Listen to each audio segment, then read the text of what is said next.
এটা হতে পারে, না হওয়ার কিছু নাই।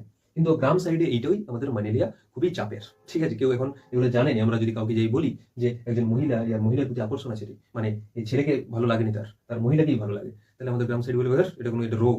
ঠিক আছে, যাই হোক, তো এই জিনিসটা এটা হয়। আর এটা এটা অস্বাভাবিক রোগ, ডিজিজ, ডিসঅর্ডার, এই সমস্ত জিনিসের মধ্যে না। এটা একটা মানসিক স্থিতি। এই মানসিক স্থিতি মানে কি, আমার মনে হয় যে আমার ছেলে না হয়ে করে আমার মেয়েদের প্রতি অ্যাট্রাকশন, বা মেয়ে না হয়ে করে আমার ছেলেদের প্রতি অ্যাট্রাকশন। এই অ্যাট্রাকশন এটা সম্পূর্ণ আমার নিজস্ব মানসিক মানসিক জিনিস। এইখানে তোমরা কে আমাকে চাপ দেবে সমাজের প্রতি যে একটা দায়বদ্ধতার জন্য একজন মহিলা সবসময় পুরুষকে ভালো লাগতে হবে, এর কোনো মানে নাই। একজন মহিলাকে ভালো লাগতে পারে, তার সাথে ইভেন এরা এগুলো সেম লিঙ্গ, এর যে লিঙ্গ, ইনার যে লিঙ্গ, দুজনের লিঙ্গ সেম। ঠিক আছে, তাহলে এইটা বলা হয় সমকামিতা। কি বলা হয়? সমকামিতা। তাহলে এইটাতে কোনো ধরনের কোনো সমস্যা না সমাজে থাকা উচিত, না অন্য কোনো জায়গায় থাকা উচিত। আমাদের আমরা যখনই নিউজ ফিউজ দেখি, আমরা দেখতে পাবো ওই যে ডোনাল্ড ট্রাম্প না পেট্রোল পাম্প কি একজন আছেন আমেরিকার রাষ্ট্রপতি, পাগলাটা, যাই হোক, তো উনি বলছেন যে জন্মের দিক থেকে হয় সে মহিলা হবে, না হয় সে পুরুষ হবে, হয় সে মেল হবে, নাহলে সে ফিমেল হবে। বাকি যে সমস্ত মানে লিঙ্গ রয়েছে তাদেরকে সে গুরুত্ব দিবেন। ঠিক আছে, তার কাছে তাদের কোনো গুরুত্ব নাই। আমি মানে কয়েকদিন আগে আমি তার ওই ইয়াটা দেখছিলাম, ইন্টারভিউটা দেখছিলাম, তাতে সে মানে কত সুন্দরভাবে সে জিনিসটাকে এরকম ভাবে ইগনোর করতে চলে গেল। এটা কিরকম ভাবে হতে পারে? একজন মহিলার প্রতি তো অ্যাট্রাকশন থাকতেই পারে, একজন পুরুষের প্রতি অ্যাট্রাকশন থাকতে পারে, ট্রান্সজেন্ডার হতে পারে, থার্ড জেন্ডার হতে পারে, এই সমস্ত বিভিন্ন আলাদা আলাদা সেক্সুয়াল ওরিয়েন্টেশন, যেগুলো LGBTQ, এই সমস্ত আমরা জিনিস বলি, এগুলো হতেই পারে। এগুলোর সাথে সমস্যাটা কোথায়? কিন্তু ওদের মানে আমেরিকার যে সভ্য সমাজ, যার মধ্যে পড়ে আমাদের ডোনাল্ড পাম্প, পেট্রোল পাম্প, সে বলছে যে না, এইসব কিছু হবে না, এইসব কিছু আমাদের এই আমেরিকাতে চলবে না। ঠিক আছে, আমি যখনই কিছু হয় না এই সমস্ত জিনিস, আমি সবসময় আমাদের পুরাতন ধর্ম, তার সাথে সাথে আমরা সেই ধর্মের যে সমস্ত পুস্তক, তার যে গল্প, সেই গল্প আমি শুনি, তাদের এক্সাম্পল আমি দিতে আমার খুব ভালো লাগে। আমি মানে মহাভারত, রামায়ণ, এই সমস্ত জিনিস আমি মোটামুটিভাবে পড়ার চেষ্টা করি, কিছু কিছু গল্প আমি শোনার চেষ্টা করি। সেইখান থেকে আমি যদি দেখি, আমি সেখানে দেখছি যে শ্রী রামচন্দ্র যখন বনবাসে যাচ্ছেন, ঠিক আছে, তো সেই বনবাসে যাওয়ার সময় তার রাজ্যের সমস্ত যারা রয়েছেন, ঠিক আছে, প্রজারা, তারা কি করছেন, তাকে ওই জঙ্গল পর্যন্ত ছেড়ে দিতে যাচ্ছে। ঠিক আছে, যে ঠিক আছে বলেন সেই গেট পর্যন্ত ছেড়ে দিতে যাওয়া, এরকম আর কি। তো সেখান পর্যন্ত ছেড়ে দিতে যাচ্ছেন। যখন ছেড়ে দিতে যাচ্ছেন, তখন রামচন্দ্র বলছেন ঠিক আছে, আর তোমাদেরকে আসতে হবে না, তোমরা একটু ঘুরে যাও।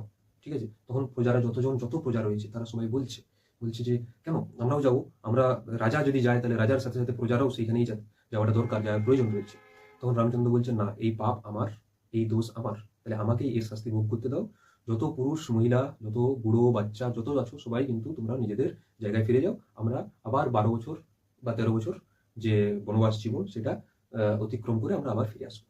ঠিক আছে, তো এই হচ্ছে গল্প।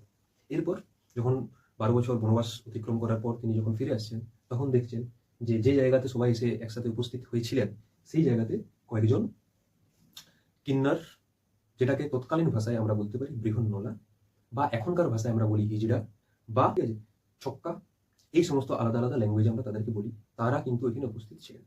ঠিক আছে, তারপর তখন রামচন্দ্র বলছেন যে এনারা এখানে উপস্থিত রয়েছেন এত কমজন, মানে মনে মনে ভাবছেন আর কি, এত কমজন।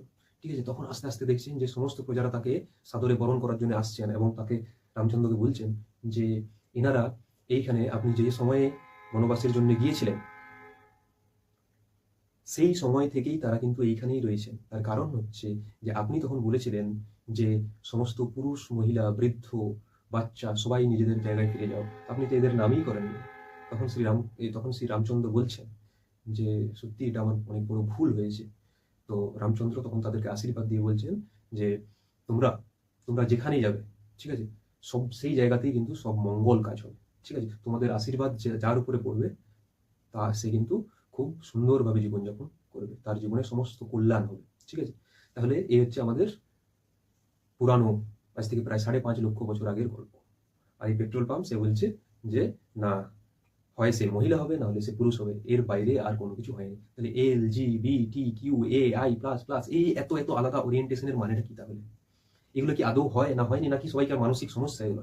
তাহলে এই সমস্ত জিনিসগুলোর জন্য আমরা এখানে এক এক করে বড় বড় পার্সোনালিটিস কিছু রয়েছেন, যারা তাদের এই সমস্ত ওরিয়েন্টেশন নিয়েও খুশি, তারপরেও তারা তাদের জীবনে মানে সফলতম জীবনে কিন্তু তারা প্রতিষ্ঠিত। ঠিক আছে, তাহলে সেরকম যদি আমরা এক্সাম্পল দেখি, আমরা 1 2 3 করে আমরা প্রথমেই লিখবো যে এই মহিলা আর মহিলাদের প্রতি অ্যাট্রাকশন যদি থাকে তাহলে তাদেরকে বলা হয় লেসবিয়ান। কি বলা হয়? লেসবিয়ান।